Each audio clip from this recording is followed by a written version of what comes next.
On today's episode of the Done with Dieting podcast, I am talking about something called imprinting, which just means that we are taking it all in and we're becoming more present. Let's go. You are listening to the Done with Dieting podcast, the podcast for women in midlife who are done with dieting but still want to lose weight and feel good in your clothes. You know that diets don't work long term, but you feel like there's this secret that everyone else knows that you just haven't figured out yet. I am your host, Elizabeth Sherman, and I've helped hundreds of women get off the diet roller coaster, change their relationship with food, exercise, and their bodies.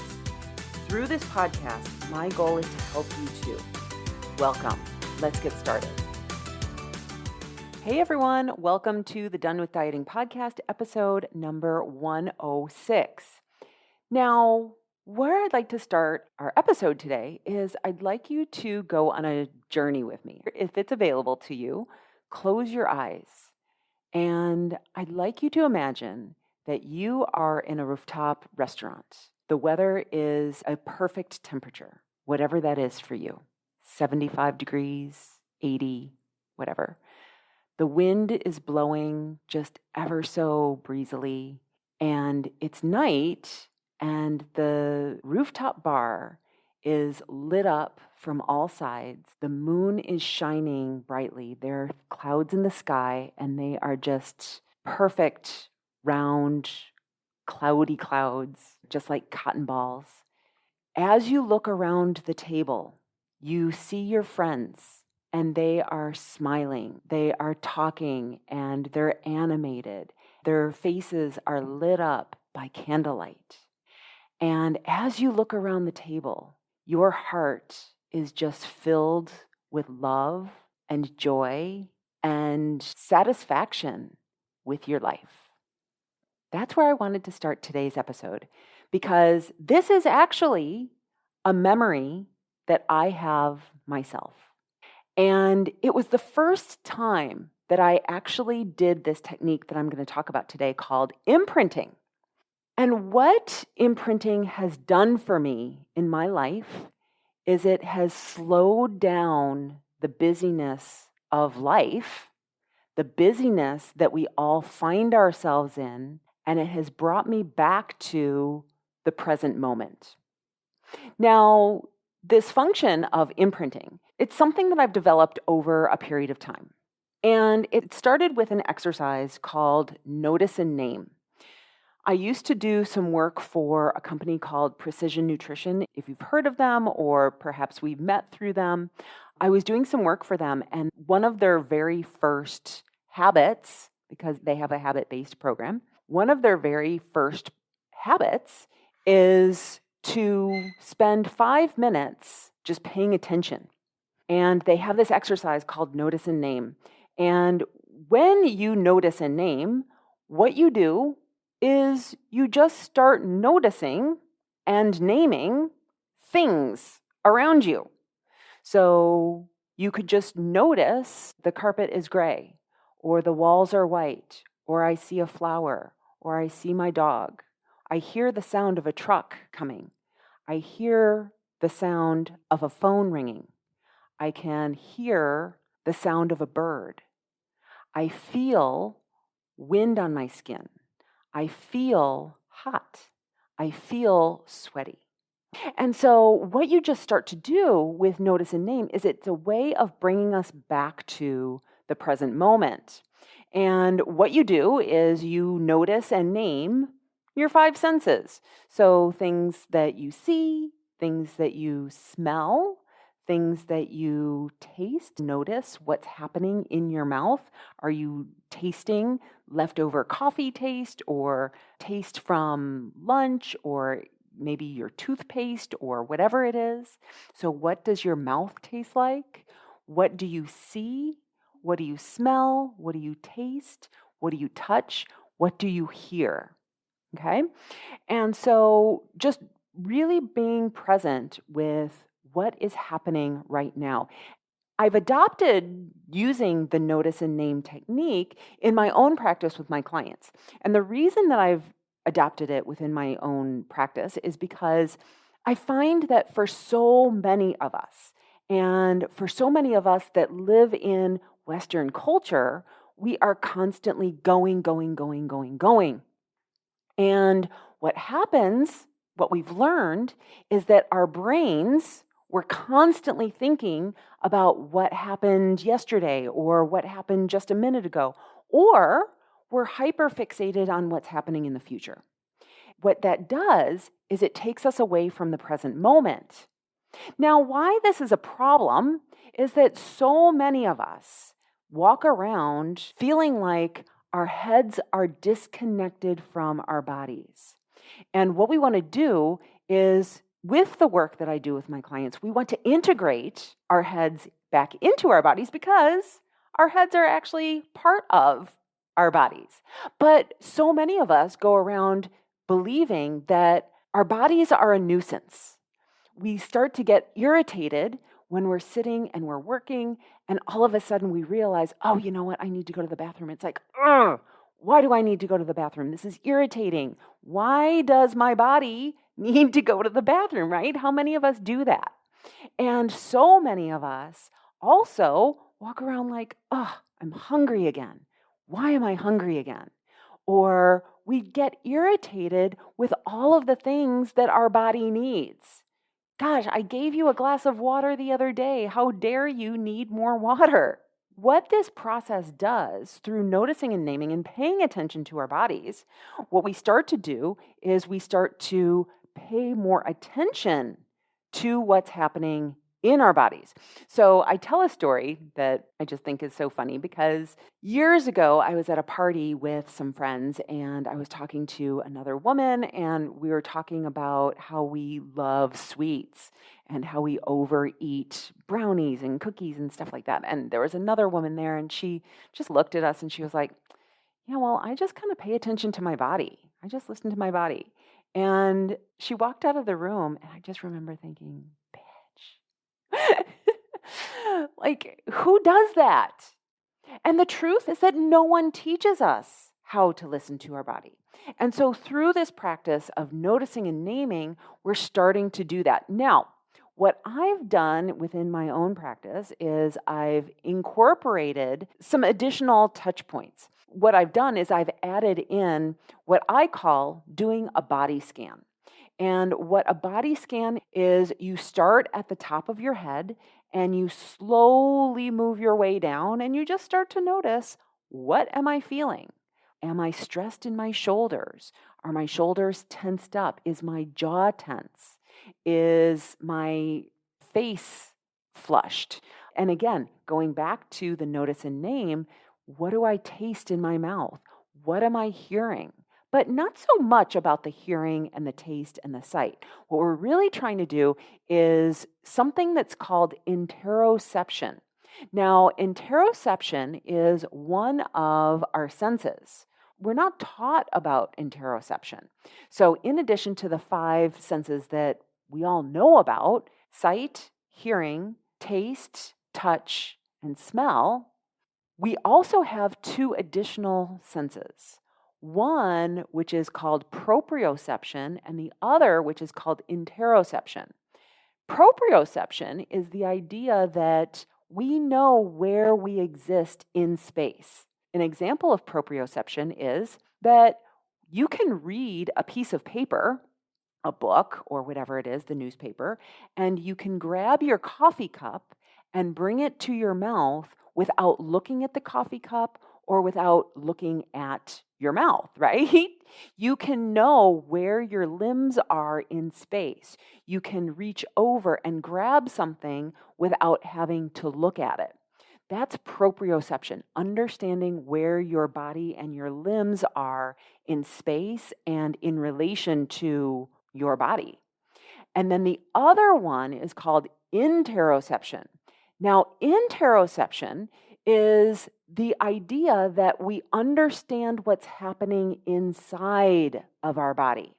You've probably talked to people who have said that they knew something was off and they went to their doctor, but they couldn't really describe it.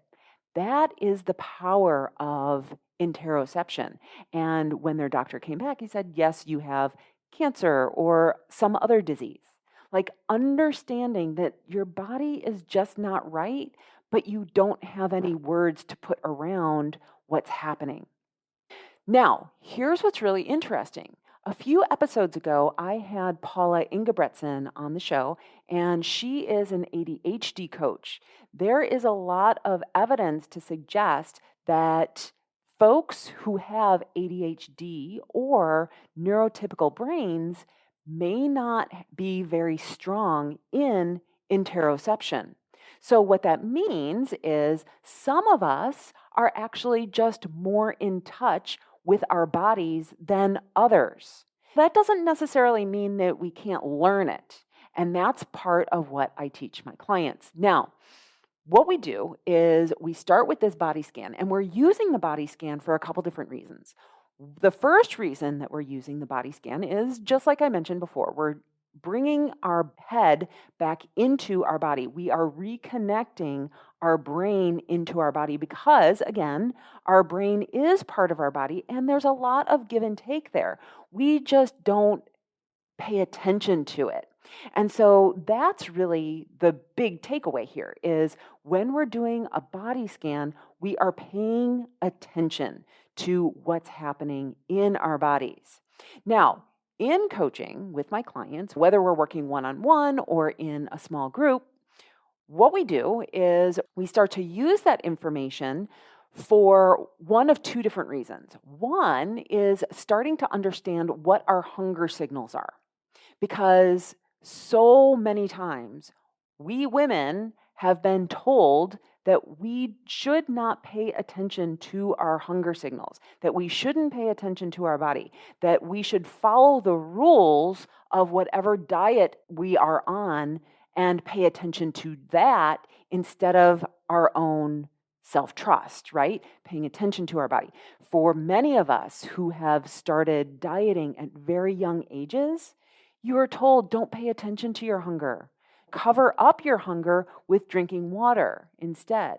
Like you're not hungry, you're just thirsty. And so what we do is we stop paying attention to those signals and we stop learning. We learn to disassociate our body from our brains.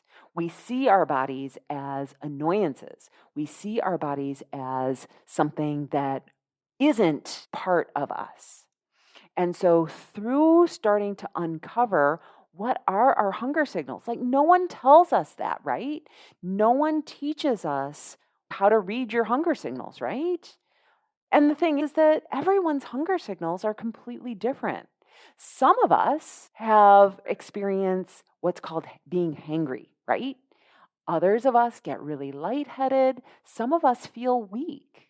Some of us get a rumbling in our stomachs. And so there are a lot of different signals that your body sends you when you are starting to get hungry. And so through doing this body scan on a regular basis, what we're doing is we're learning what is my body trying to tell me? When is my body telling me that I am hungry? So that I can then take care of it. The other thing that the body scan does is it allows us to get in touch with our emotions. So, what are the physical sensations that we experience when we experience an emotion? And for many of us, we don't pay attention to our bodies when we are experiencing a very high intensity emotion, like excitement, like sadness, like grief, like anxiety, because we're like, it feels bad. But here's the thing about doing a body scan, which is brilliant. When you can take a feeling and really sit with it and understand what are the physical sensations that I experience when I feel this emotion, and you really just focus on the physical sensations instead of the emotion itself or how terrible it feels, what it does is it actually takes the power away from the emotion. And this is something that we do when we learn how to process emotions. We really just feel the emotion. We're like, okay, body, bring it on. And what you'll notice if this is something that you do, or if you learn how to do this, is that even though negative emotions don't feel great, they really can't hurt us. So, those are the three reasons why we're doing body scans, so that we can integrate our heads back into our bodies, so that we can get in touch with our hunger signals, and then also so that we can start to feel emotion and really be able to process it. So, that's the body scan and notice and name. Recently, I've started getting into this other modality of coaching called positive intelligence. And it's really fascinating. I've talked a little bit about it on this podcast before, specifically an episode called Mental Fitness that I'll put in the show notes. But what that coaching teaches us is how to do what he calls positive intelligence PQ reps. And what PQ reps are is it's just taking 30 seconds, a minute, 2 minutes, and really bringing yourself back to the present moment. Now, there are a couple different ways that you can do these PQ reps. One way is to just, again, go to notice and name. So notice even something that you've had on your desk for years. So, like picking up the mug that you use every single day for your morning coffee and really looking at it. Notice how the light plays off of the curve of the coffee cup. Noticing how your coffee smells and noticing the steam as it comes up from the coffee cup. So, really spending some time just being immersed in this visual sensation, even though it's something that you've seen time and time and time again. What you're doing is you're looking at it for the first time. You can do this with your partner or those people that you love who are close to you. Like, really pay attention to their face, what they're looking like, what their expression is on their face. Like, really pay attention. Another method of doing a PQ rep is really paying attention to what it is that you're hearing. So, starting to focus on what is the closest sound to me? How does that sound? And then focusing on the furthest away sound. What does that sound like? And so, through this process of really paying attention to what is happening right now in your space, what it does is it brings you into the present moment. And no one has to know that you're doing any of these things. No one has to know that you're doing a body scan. You can do it in the elevator. You can do it in your car. And the same thing is true with PQ reps. Now, through these processes that I've learned, doing the PQ reps and then also doing the body scan, what it's done for me is it's allowed me then to start imprinting present moments. There's a quote that I love by a man named Viktor Frankl. And the quote says, "Between stimulus and response, there is a space. And in that space is our power to choose our response. In our response lies our growth and freedom." Through doing the body scan, through doing PQ reps, what that does is it actually creates that space. Most of my clients come to me because they don't like that they're eating and they don't understand why they're eating. They realize that they've eaten, but they don't realize that they're doing it. And so for most of us, we don't want to give up sugar. We don't want to give up tasty treats. But what we want to do is we want to become more present with those experiences. We want to be able to make choices.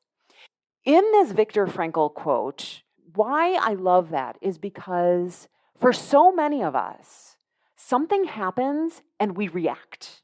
Someone says something mean to us and we snap right back. We feel a negative emotion, we dive into the chips. We feel sadness, we go for the chocolate.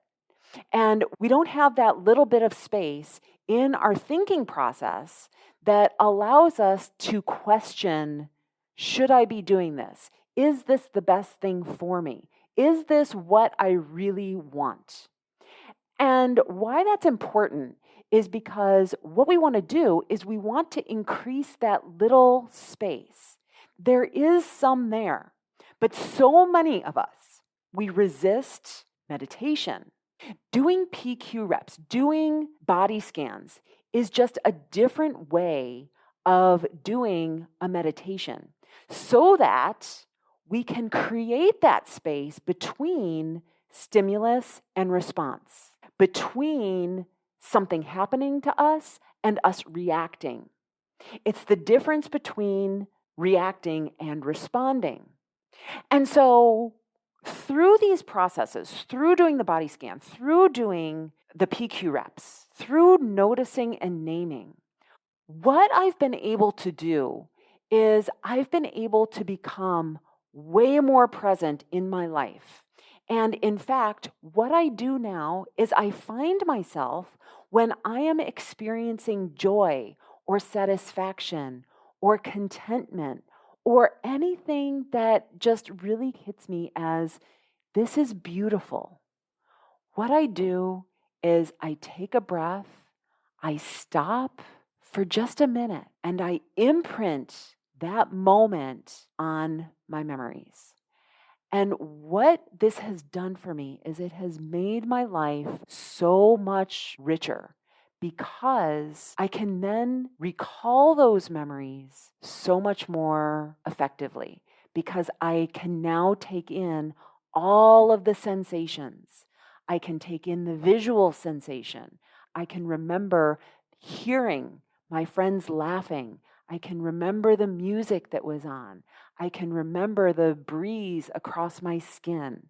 I can remember feeling love and joy and compassion for all of these people. Because who doesn't want to feel that at any drop of a hat? So what's your takeaway from today? The thing that I want to share with you is that the more we pay attention, the more we can just stop and notice and really pay attention to what's happening, the more we will be able to do that when we want to do that. The more that we are able to create a space where we feel our body and integrate our brains back into our bodies, what will happen is we will be able to live a more intentional life, a life where we're not automatically running to food in order to self-soothe, a life where we are able to do the things that we said that we were going to do because we can be compassionate with ourselves. We can live a life where we can just be happier. And if this is something that you're like, I don't know if I can do this, but I want it, I am going to invite you to work with me one-on-one or with my small group. The Feel Good Sisterhood is a small group coaching program that the women are just amazing, and they are on this quest, just like you are, to be free from diet culture, to integrate their bodies back into their lives, and to really feel everything that they're feeling. If this is something that you want, I would love for you to join me. Go to elizabethsherman.com/consult to schedule an appointment where we can figure out where the best place for you is, either one-on-one or in the group coaching. And if you're looking for more information on how to work with me and what that entails, you can go to my website at elizabethsherman.com, and up at the top, there's a menu that says Work with Me. Just click on that and you can see my different offers. All right, everyone, have an amazing week. I will see you next time. Thanks for sticking with me. Bye-bye. Hey, thanks for listening. If you're done with dieting and would like to work with me as your coach, I'd love to invite you to reach out to myself and my team to ask about programs and pricing. Go to elizabethsherman.com/contact to get started today. I can't wait to hear from you. See you next week.